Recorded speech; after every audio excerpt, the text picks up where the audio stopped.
the Maritime Industry Authority, or the MARINA, 2018 proved to be one of the most challenging chapters of its history since its establishment 44 years ago. While it witnessed the changing of guards for 4 times this year, the MARINA welcomed these developments with resilience and determination in serving the maritime industry and in professing their support and commitment to the incumbent leadership. For the first time in its history, the MARINA adopted and implemented the 14-point agenda.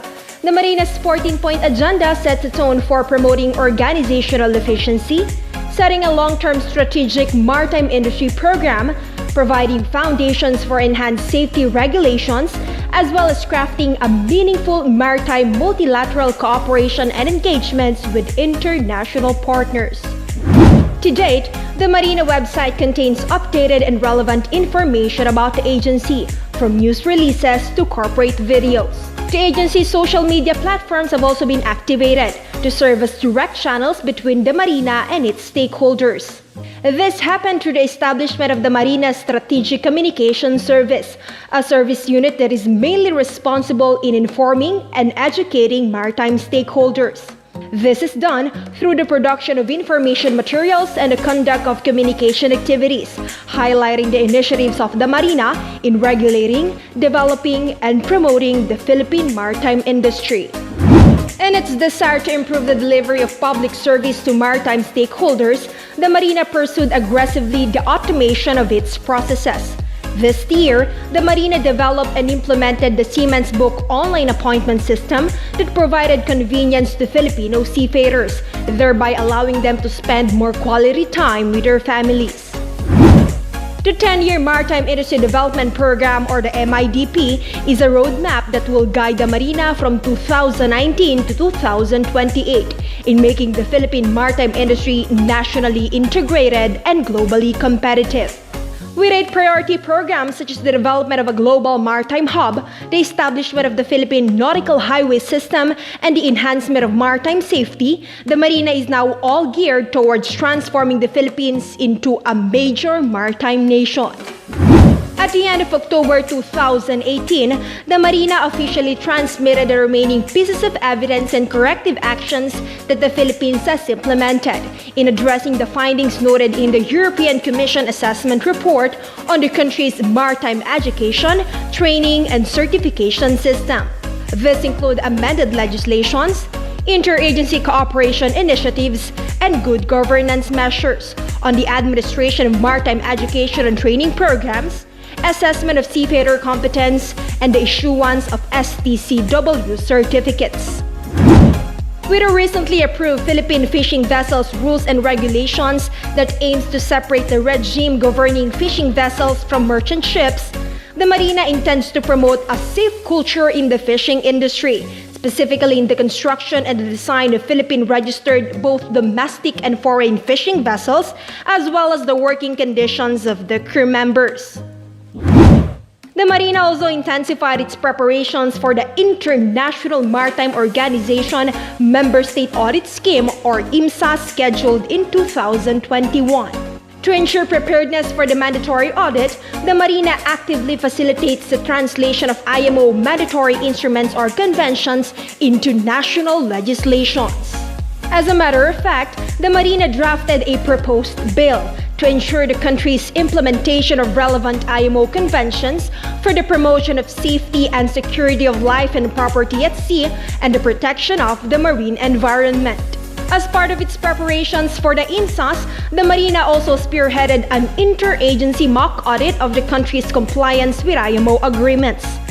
Corrective action plans for the local maritime industry were developed based on the results of the mock audit. And early this year, the Philippines deposited to the IMO its certificate of accession to 6 IMO conventions.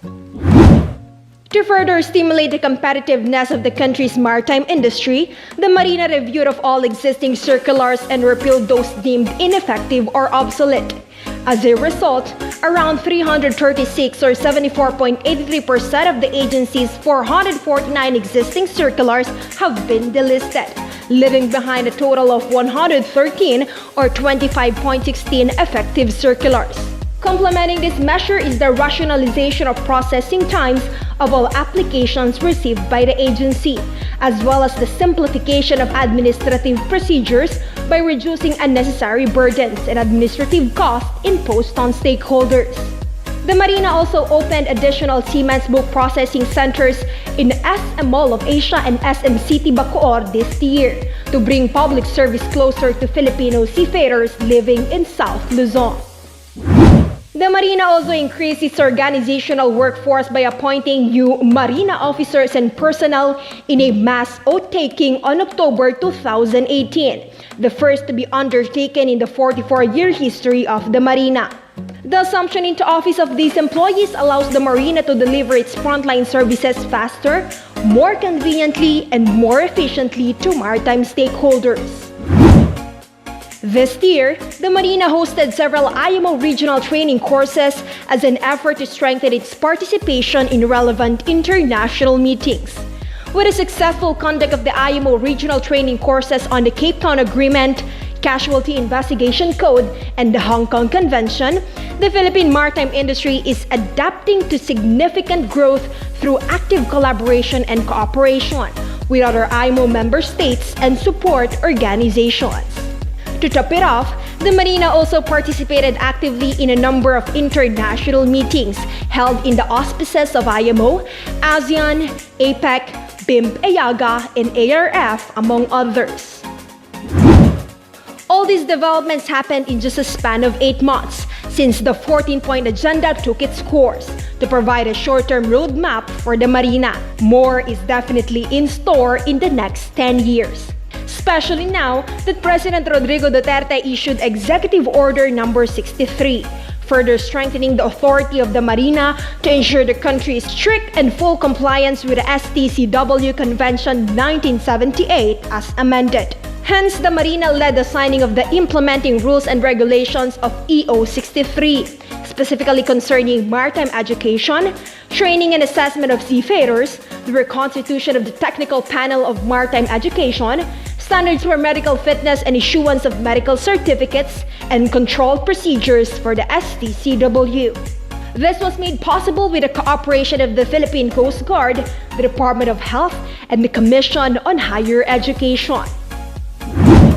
The Marina is also doubling its efforts to finish the construction of its buildings and various government service centers across the country. On November 2018, the Marina Region 7 started its partial operations in a 2,000 square meter lot in Lahug, Cebu City. With the Marina Region 7 expecting to be fully operational in the new building come January 2019, the Marina Region 7 personnel are now doing their part to ensure that the clients will be well aware of the transfer and other major plans of the region next year. The Marina Central Office building, on the other hand, is expected to be fully operational early next year. Groundbreaking ceremonies of the Marina buildings in Iloilo, Bacolod, and Legazpi also occurred this year, all made possible with assistance from the ANCLA party list.